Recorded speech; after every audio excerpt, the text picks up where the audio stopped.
नमस्कार दोस्तों, stock market studies में फिर से एक बार आपको बहुत-बहुत स्वागत है।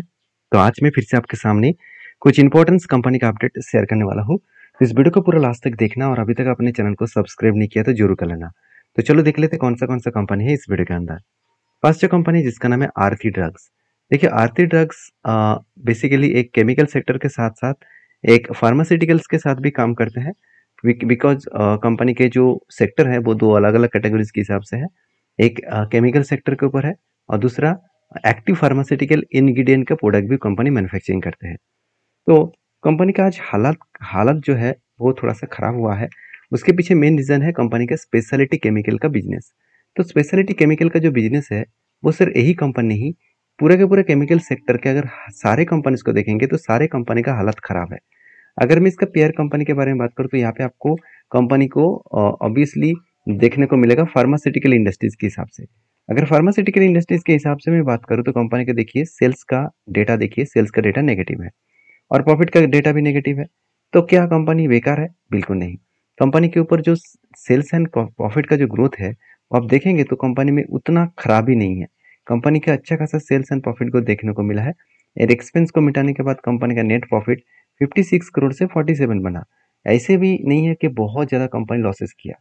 कंपनी इसी रेंज के बेसिस में हमेशा कंपनी प्रॉफिट एंड लॉस करते रहते हैं। तो देखिए कंपनी एक स्मॉल कैप टाइप कंपनी है, छोटा सा कंपनी है, फिर भी खुद को इस तरीके से रिप्रेजेंट कराना और कंपनी को आगे लेके जाना कोई आम बात नहीं है, पहली बात।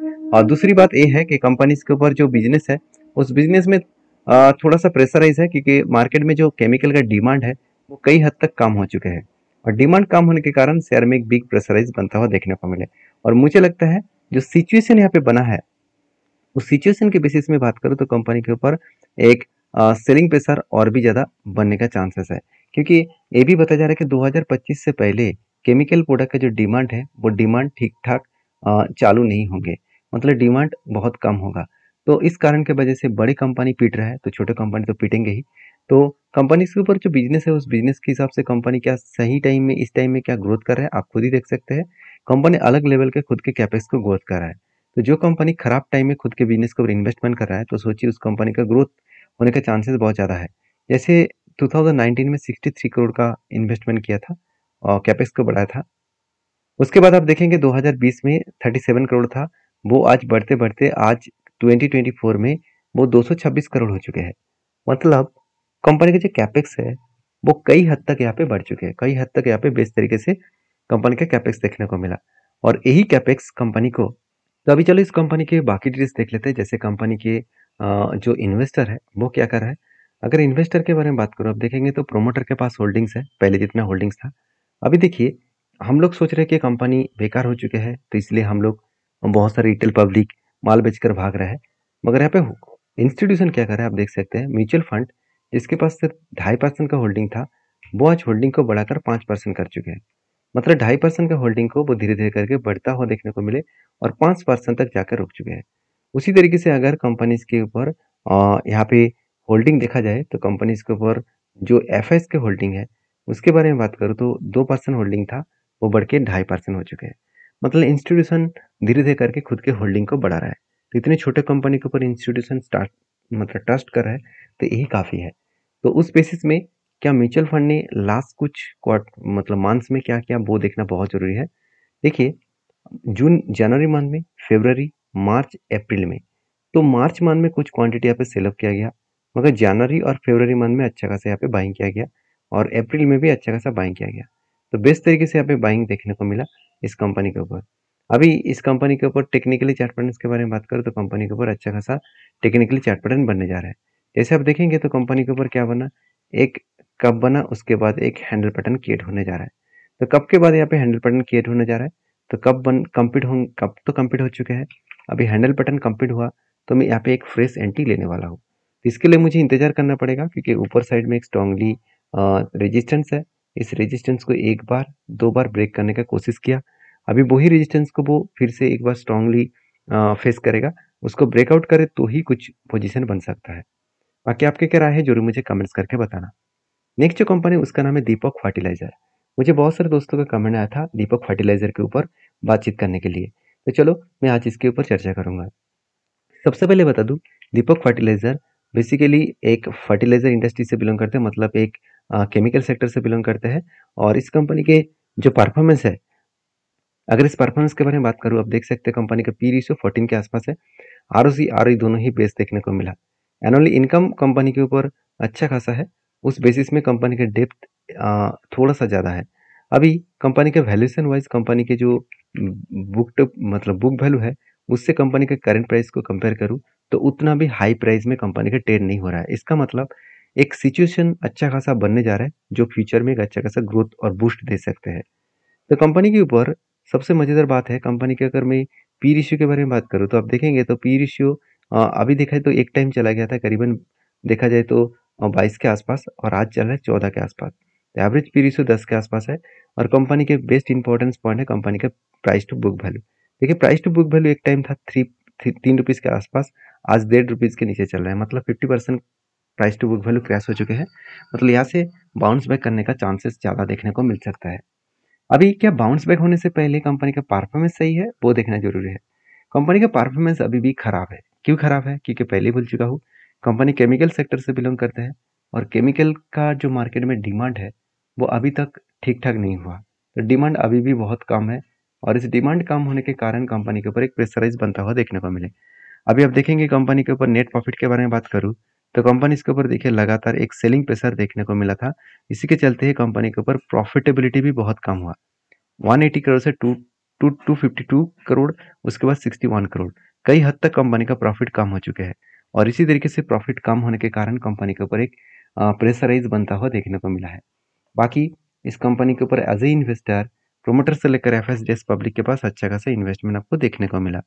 तो मुझे लगता है कंपनी के सिचुएशन वाइज बात करूँ, तो कंपनीज के ऊपर जो डेटा अपडेट है उस हिसाब से देखा है तो कंपनी के ऊपर इंस्टीट्यूशन कोई माल बेचने के लिए तैयार नहीं है, वो कंटिन्यू करना चाहते हैं। इसका मतलब कुछ गुड अपडेट्स फ्यूचर में आपको देखने को मिल सकता है। अभी चलो वो टेक्निकली चार्ट पैटर्न के हिसाब से बात करूँ तो दीपक फर्टिलाइजर के ऊपर बात करूँ तो मुझे एक ट्रेड मिला है। वो कुछ इस तरीके से रेंज ट्रेड मिला, करीबन 30% के आसपास एक रेंज मिला। वो रेंज क्या है मैं आपको थोड़ा सा जूम करके दिखा देता हूँ। देखिए कंटिन्यूसली क्या हुआ, कंटिन्यूसली यहाँ पे बाइंग कैंडल बने। कंटिन्यूसली बाइंग कैंडल बनने के बाद मैं इंतजार कर रहा था जब भी इस नीचे लेवल को टच करेंगे तब मैं एंट्री लूंगा।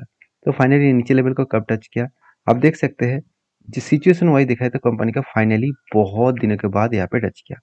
टच करने के बाद कंपनी धीरे धीरे करके ऊपर जाने का कोशिश कर रहा है, और मुझे लगता है जिस तरीके से सिचुएशन यहाँ पे बनने जा रहा है, वो सिचुएशन के बेसिस में और एक बार नीचे आने का चांसेस रहेगा। इस लेवल को और एक बार टच करेगा, क्योंकि जो बड़े प्लेयर एंट्री लेने का कोशिश किया है, देखिए पहले एंट्री लिया, उसको बाउंस किया, और फिर से वो एंट्री लेने का कोशिश कर रहे हैं। मतलब कुछ क्वांटिटी अभी भी रह चुके हैं जिसको वो एडिंग करना चाहते हैं। क्योंकि जो लोग सोचते हैं कि इस तरीके से स्ट्रेटेजीज में कितना दम है, उसके लिए बता दूं, इस तरीके से स्ट्रेटेजीज के ऊपर मैं सबसे ज़्यादा काम करता हूँ। और जब भी इस तरीके से कोई स्ट्रैटेजी मिले, मैं हमेशा देखता हूँ उस टाइम का वॉल्यूम क्या था। देखिए अच्छा खासा वॉल्यूम भी था, पॉजिटिव वॉल्यूम था। तो इस सिचुएशन के बेसिस में मैं काम करूंगा। आपकी क्या राय है जरूर मुझे कमेंट्स करना। नेक्स्ट जो कंपनी है उसका नाम है Suzlon India limited, sorry Suzlon energy limited. तो बेसिकली सुजलॉन के ऊपर मैं डायरेक्टली टेक्निकली चार्ट में आपके साथ शेयर करूंगा। आप देखेंगे सुजलॉन के ऊपर बहुत दिनों से मैं इंतजार कर रहा हूँ टारगेट पाने का, क्योंकि काफ़ी धरने पैटर्न्स बनने के बाद ब्रेकआउट हुआ था, और ब्रेकआउट होने के बाद कंपनी ब्रेकआउट कंफर्मेशन भी किया, और जब भी रिटेस्ट किया इस जगह पे तब क्या बना, तब एक एंटी बना, और एंटी बनने के बाद देखिए कंपनी धीरे धीरे करके नीचे आए, और भी ऊपर जाने का भी कोशिश कर रहा था। फाइनली उसको ब्रेकआउट किया, ऊपर तक गया। मुझे लगता है यहाँ पे फिर से वही लेवल को रिटेस्ट करेगा, क्योंकि जो लेवल को ब्रेक करके ऊपर गया था, वो लेवल को ब्रेक करने के बाद यहाँ पे स्ट्रांगली जो हाई साइड में जो इसका सपोर्ट था, मतलब सॉरी एक रेजिस्टेंस था, रेजिस्टेंस को वो ब्रेक नहीं कर पाया। तो इसका मतलब कंपनी यहाँ पे रिटेस्ट करके बाउंस बैक करके वापस जा सकते हैं। अभी गवर्नमेंट जो जिस तरीके से सोलर प्रोजेक्ट, विंड प्रोजेक्ट, मतलब जितने जितने सारे ग्रीन एनर्जी प्रोजेक्ट के ऊपर अनाउंसमेंट किया है, उस अनाउंसमेंट का डायरेक्टली फायदा इस कंपनी को मिलेगा। और अभी 4 तारीख को रिजल्ट आने के बाद ही एक झलक आपको इस कंपनी के ऊपर देखने को मिल सकता है। तो मैं इस कंपनी के ऊपर पॉजिटिव हूँ, क्योंकि इस कंपनी के ऊपर सिर्फ टेक्निकली चार्ट पैटर्न्स के ऊपर नहीं, कंपनी के ऊपर परफॉर्मेंस भी बहुत अच्छा खासा देखने को मिला है। कंपनी का सेल्स प्रॉफिट ग्रोथ अच्छा खासा मेंटेन्स हो रहा है। कंपनी पहले नेगेटिव में था, उसको पॉजिटिव में लेके आए, और कंपनी कंटिन्यूसली एक रेंज के बेसिस में प्रॉफिट को मेंटेन कर रहा है। तो जब कंपनी अच्छा खासा काम कर रहा है तो उस कंपनी के ऊपर एक अच्छा खासा ग्रोथ आने के भी चांसेस देखने को मिल सकता है। अभी कंपनी कितना कैपेक्स का अनाउंसमेंट किया वो मैं आपके साथ शेयर करूंगा। सबसे पहले कंपनी के कैपेक्स के बारे में बात करूँ, देखिए कंपनी का जो कैपेक्स है वो पहले बहुत ज़्यादा होता था। उसके बाद बीच में कोविड के बाद कंपनी के कैपेक्स एकदम ज़ीरो हो चुके थे। अभी कैपेक्स धीरे-धीरे करके फिर से बढ़ता हुआ देखने को मिला। तो ऑब्वियसली इस कंपनी के ऊपर आपको इस चीज़ों को नोटिस करना होगा। देखिए इनका सीईओ का एक बात कहना है कि उनका कहना है कि 2025 तक वो 5 गीगावाट का टोटल प्रोजेक्ट जो है उसको कंप्लीट करेंगे ऑल ओवर कंट्री में। तो एक बिग अचीवमेंट होगा अगर 5 गीगावाट टोटल प्रोजेक्ट को कंप्लीट करेंगे 2025 तक।